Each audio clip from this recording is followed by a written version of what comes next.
Hello everyone, welcome back to my channel Joshyaram. ఈరోజు ఒక simple snack recipe అయితే మీకు చూపించబోతున్నానండి. ఆ రెసిపీ వచ్చేసి సొరకాయ అప్పడాలు. మన ఇంట్లో ఉండే ఇంగ్రీడియంట్స్తో సింపుల్గా అండ్ టేస్టీగా ఈ రెసిపీని అయితే మనం ప్రిపేర్ చేసుకోవచ్చండి. మరి ఎలా ప్రిపేర్ చేసుకోవాలో ఒకసారి మేకింగ్ ప్రాసెస్ని చూసేయండి.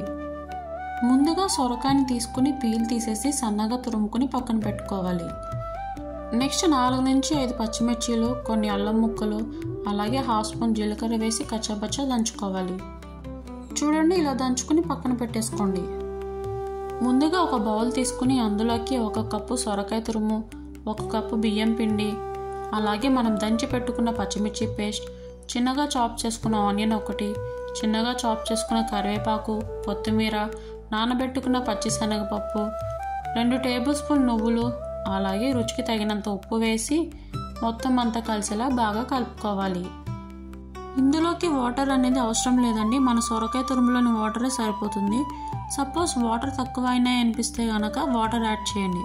ఒకవేళ పిండి అనేది లూజ్గా ఉంటే కనుక మరి కొంచెం బియ్యం పిండిని యాడ్ చేసుకోవచ్చు. మీరు శనగపప్పుకి బదులు పెసరపప్పు అయినా సరే యూజ్ చేసుకోవచ్చు. చూడండి, ఇలా ముద్ద అయ్యేలా కలుపుకోవాలి. వన్స్ కలుపుకున్నాక ఒక వెట్ క్లాత్తో కవర్ చేసి 15 నిమిషాల వరకు పక్కన పెట్టేసుకోవాలి. ఆఫ్టర్ 15 మినిట్స్ చూడండి, ఇలా మీకు నచ్చిన సైజులో ఉండలు చేసుకుని పక్కన పెట్టుకోవాలి. అవి డ్రై అవ్వకుండా వెట్ క్లాత్తో కవర్ చేసుకోవాలి. నెక్స్ట్ ఒక ఉండను తీసుకోవాలి. అప్పడాలు ఒత్తడం కోసం ఒక కవర్ తీసుకుని లైట్గా ఆయిల్ అప్లై చేసి అప్పడాలను ఒత్తుకోవాలి. అలా ఒత్తుకున్న అప్పడాలని ఒక వెట్ క్లాత్ మీద పెట్టుకోవాలి. సో ఇలానే రిమైనింగ్ కూడా ప్రిపేర్ చేసేసుకుందాం. చూడండి, అప్పడాలని రెడీ చేసి పక్కన పెట్టేసుకున్నానండి. ఇప్పుడు వీటిని ఫ్రై చేయడం కోసం స్టవ్ ఆన్ చేసి కడాయి పెట్టుకుని డీప్ ఫ్రై కోసం ఆయిల్ని అయితే వేసేసుకున్నానండి.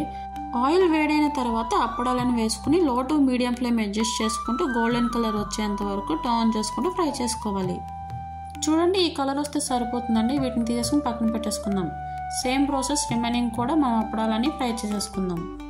ఇవైతే క్రిస్పీగా చాలా టేస్టీగా ఉన్నాయండి. నేనైతే ఫస్ట్ టైం చేశాను అండ్ మా ఇంట్లో వాళ్ళందరికీ కూడా చాలా బాగా నచ్చింది. మీరు కూడా ఒకసారి ట్రై చేయండి, మీకు కూడా తప్పకుండా నచ్చుతుంది. మరొక టేస్టీ రెసిపీతో మళ్ళీ కలుద్దాం. అంతవరకు సెలవు.